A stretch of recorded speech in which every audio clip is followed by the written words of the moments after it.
Hi everyone, I'm Alexander Zavalov, CEO of the Futurevia Foundation, and today we're hosting a very special guest, Yulia Klymenko, Ukraine MP.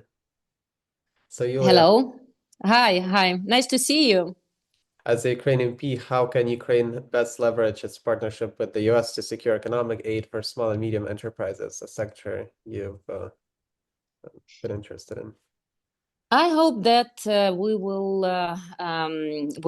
have a very fruitful cooperation with the US. We had it before, and despite the change of the president and government, I think that our strategic cooperation will proceed, and we can work on many different things, not only about the aid to Ukraine, but the cooperation and production of weapon, cooperation in agriculture, and many other sectors and areas. We're one of the biggest country in European continent, so we're happy to cooperate with government, with state authorities, as well as private companies who are interested to invest in Ukraine. I think it will be a big opportunities after the war, post-war period, to invest in Ukraine and in infrastructure, in transport, in agriculture, in the IT sector, so many other sectors that we actually have and attractive projects and proposals.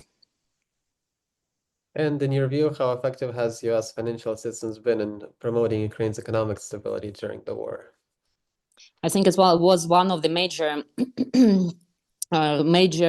possibilities, and U.S. finance one of the financing was one of the main and core pillars of our stability, economic and financial stabilities. Despite we lost 20% of territory and more than 35% of GDP, our GDP increasing now after the shock of 2022. And also we actually in 2024 we had the biggest export. It's 41 billion. It's compared to 2021. Basically, we now came back for the pre full scale invasion level.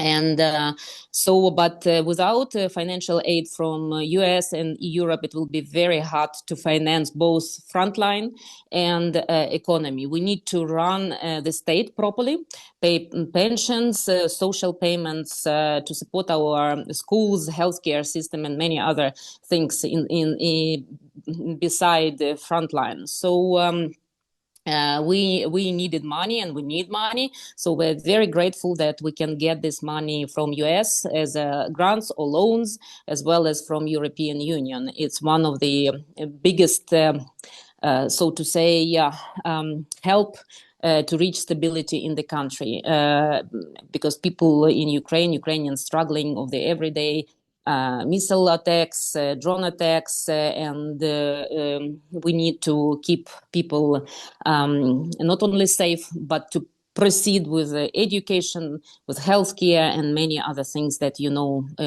people need every day. And I can tell you that despite the full-scale invasion and even occupation of Kyiv Oblast, not a single day was without a healthcare system or education system. All our kids study online or offline.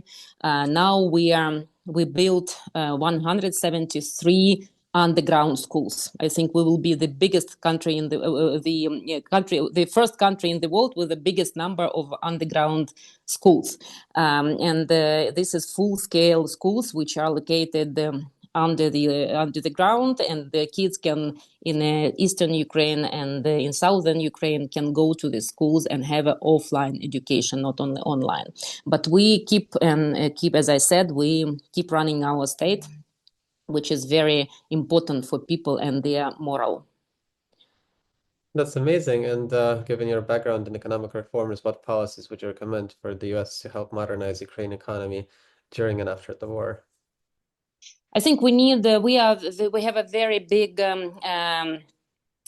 share of the commodities, of the export consists of commodities, and we need to have more production inside the country to produce goods with added value inside the country, to create jobs, and to create jobs also for people who left Ukraine, who fled Ukraine because of the war, so they can come back, have a job, and have a proper salary and stay in Ukraine and live in Ukraine, actually. Because as of today, we have over 8 million people who left the country to European Union, to US, to Canada because of the war. So they mostly it's women with kids. But all production and all services with the added value, with that's why we need. It will be very, very important to keep the state and to be Ukraine successful. And also we need for that investments, foreign direct investments, internal investments, and that's, I hope, will restructure our economy from the commodity economy, which exporting grains and chemicals, to the more added value economy inside the country. And how do you see US-Ukraine collaboration and energy security evolving, especially with Ukraine's potential as a renewable energy hub in Europe? We have a lot of projects now, even during the war period. We have a lot of windmills installed in Ukraine. We have a lot of alternative energy projects, solar and wind, etc., because we understand that this is the future. And also, you know, that actually the Russians destroyed 80% of our energy system. And this energy system was more, I would say, Soviet type system. It's a big plants with producing energy. They were very capital and energy intensive. Now we are building basically a distributed system, energy system, as well as we are thinking about alternative energy as one of the key element in our energy system, because we understand that Russia will not disappear tomorrow, and our energy system should be very flexible, small and distributed. I mean, not small in terms of a country, but I mean small power stations, small heating stations, which are very difficult to target and very difficult to destroy by missiles. And that's our actually target, because we are looking now on energy system completely on a different perspective that we saw it before the full-scale invasion. Now we are protecting our energy system and making it diverse as much as we can. And how has your experience working in economic development influenced your perspective on US support for Ukraine's economic reconstruction? Actually, it will be one of the biggest, I think, so to say, topics and issues also, because we need such a huge amount of reconstruction. Now the amount is about $700 billion. But the war is still going on, and also we don't have estimation of how much destroyed the infrastructure in occupied territories. So the size will be very big. And also, I think in the past few decades, the world didn't have such experience to reconstruct such a big country with such a big infrastructure projects, and de facto you need to build, so to say, new country. And we have a lot of plans. We have projects. We have over 700, I think, almost 800 projects in pipeline we need to do. And some of them are in priority, some of them later on, but still the size will be very big, and we need to think carefully how we can find labor force, because, as I said, a lot of people, Ukrainian people, left.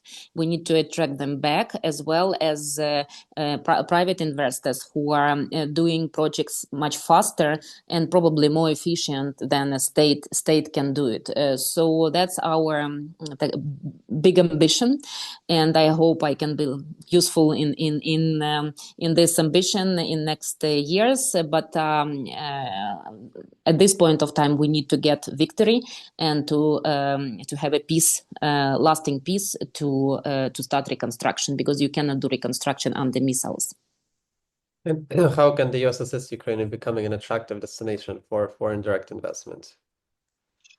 I think if American investors, private investors, funds will invest in Ukraine, it will be a good sign and a good example of investments, because everybody knows that US investors are very careful and they are calculating very carefully.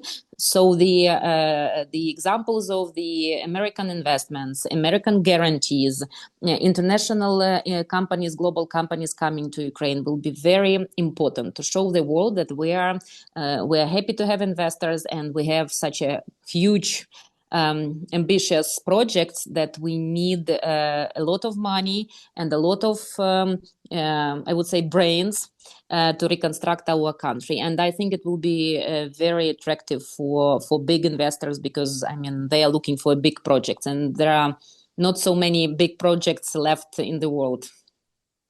And what role can the US play in facilitating transparency and accountability in the allocation of aid to Ukraine?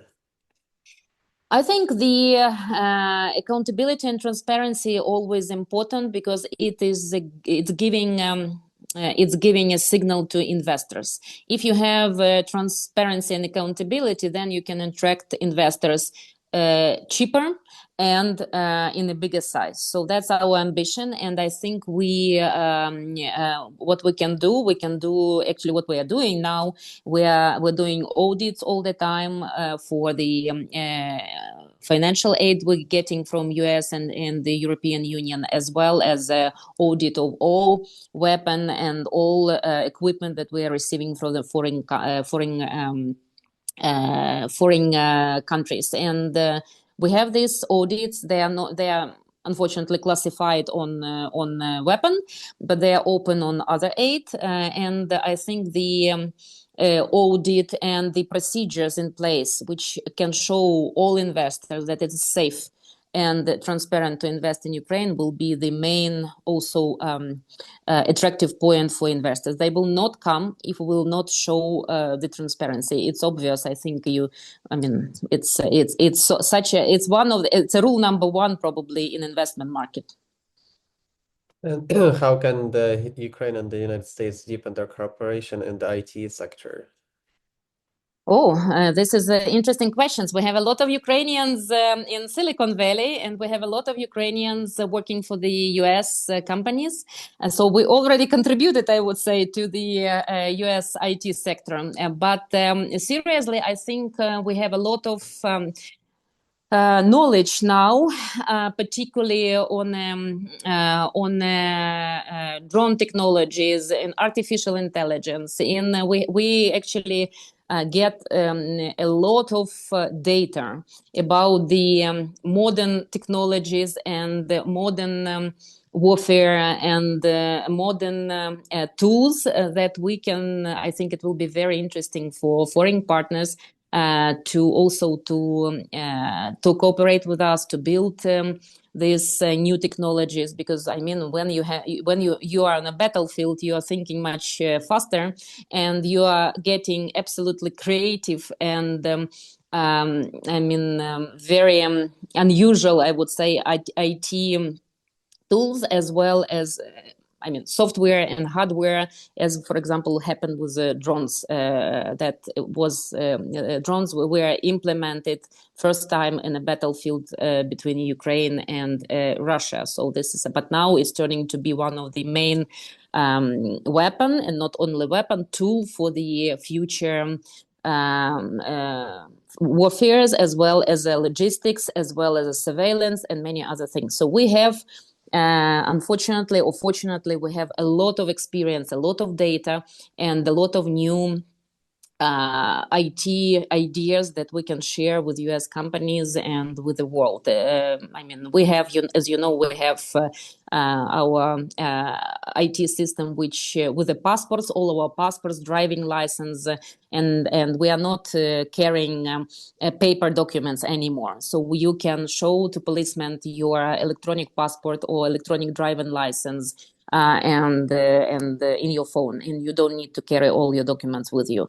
So and you can get birth certificate for your kid 2 hours after you gave birth. So also electronically, and that's helping us. I mean to jump faster and to have modern IT tools, which is helping us everyday life in public services, in healthcare, in education, and many other areas. That's how we survive, actually.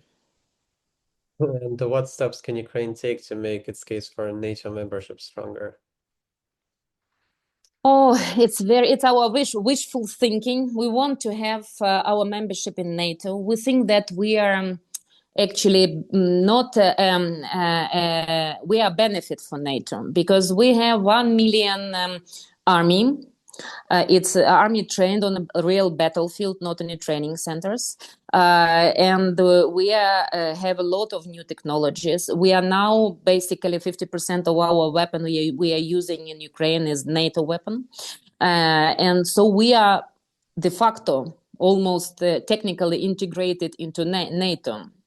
And we understand that NATO is more about, I mean, we need political will from US, from Germany, from France to enter NATO. But this political will was in 2008, as I remember, when Ukraine actually was able to join NATO.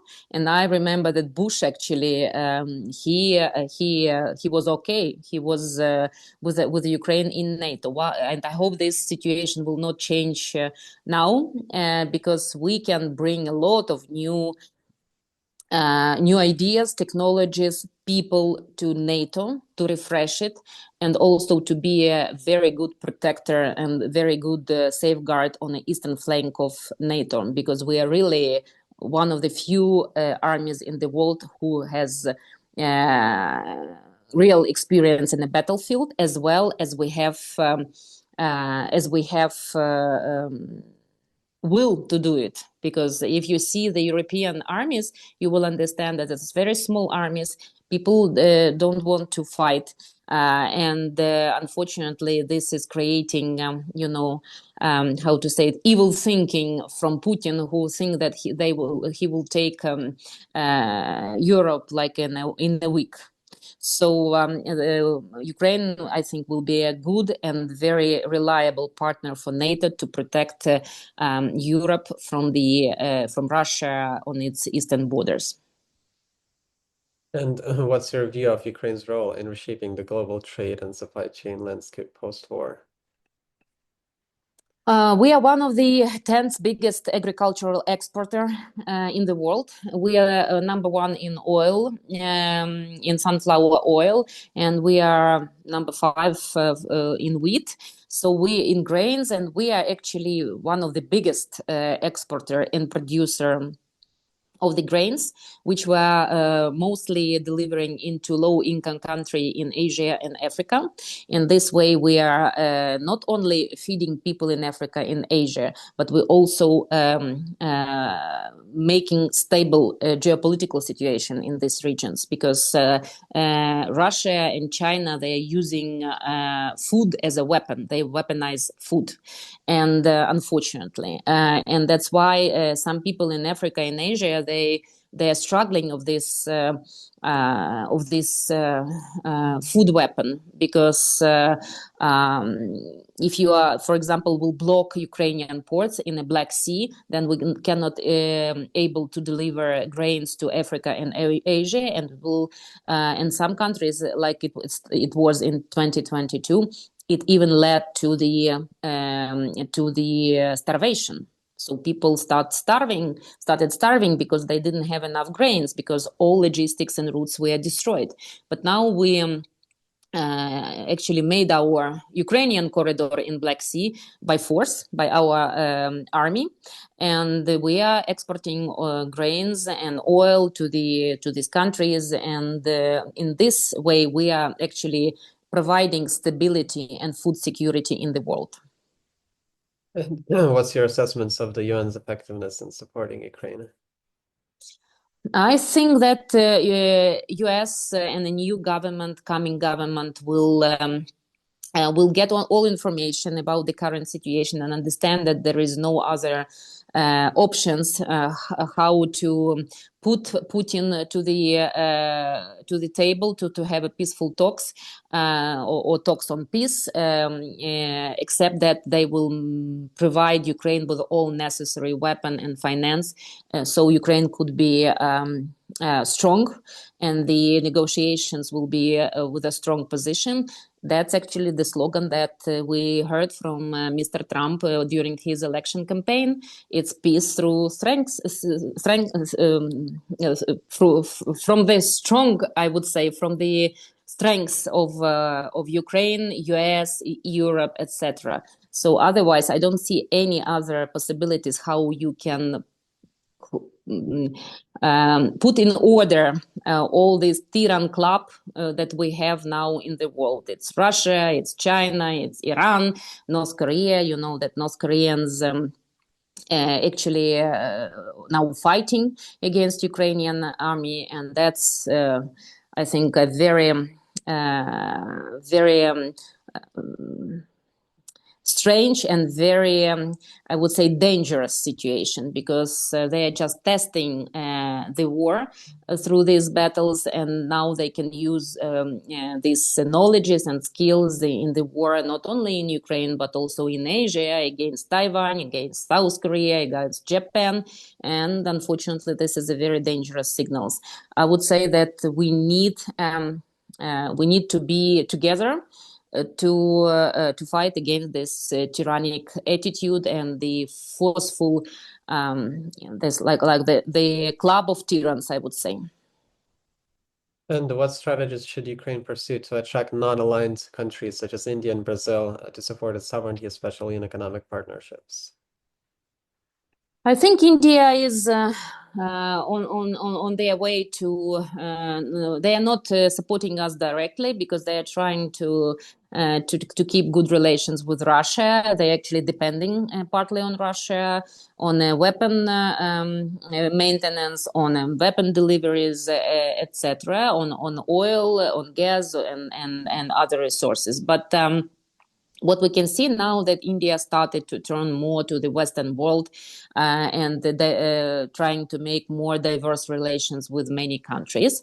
But I think we need more diplomatic efforts as well as political efforts to cultural efforts, educational efforts with India and Brazil. India is very important for us because we had the previous relations with India as a part of Soviet Union. Ukraine was very involved in development of India. We created the first technological university in India. We also sent a lot of people to work in India as a doctors, as a teachers. And we had very good and productive educational, cultural exchanges with India from Soviet times. We hope that we can reload this relations and to stay friends with India. We have a big Indian diaspora in Ukraine, and even as you know, I have a daughter-in-law from India. So I have a part of my family living in India. That's amazing. And what lessons can the global community learn from Ukraine's ability to maintain governance and public services during the war? I think most of these lessons should be studied in the university as a case studies. It's very interesting, even for myself. It's like a miracle. So you're fighting from one hand, and you are teaching kids from the other hands, and that's mostly because of the digitalization, I would say, but also because of the changing of the programs, of the efforts of the teachers. And I think it should be sector by sector studied as a case studies in university. Very interesting how you can keep run the state in a full scale invasion like World War II. And because we understand the importance of our future, and that we need to teach our kids, that we need to keep healthcare system for our people.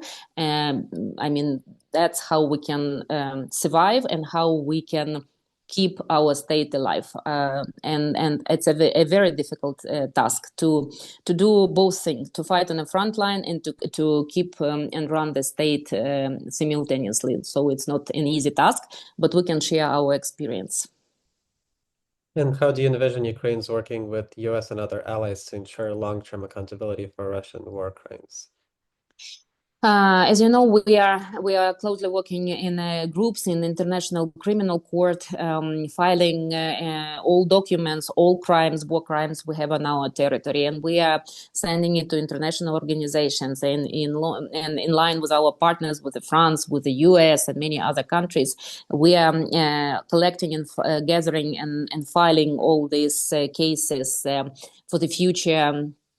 Justice and future reparations, because I think if the Russia will avoid justice and reparations, that will be a very big mistake for the world, because unpunished crimes returns, and if they will not be punished, then they will return and return and return again. So we need to take to see example from the World War II and to make public hearings and trials and decisions and reparations on the war crimes, and not only war crimes from Russia, because they destroyed huge amount of our infrastructure, our roads, bridges, railways. They need to pay for this. They must pay.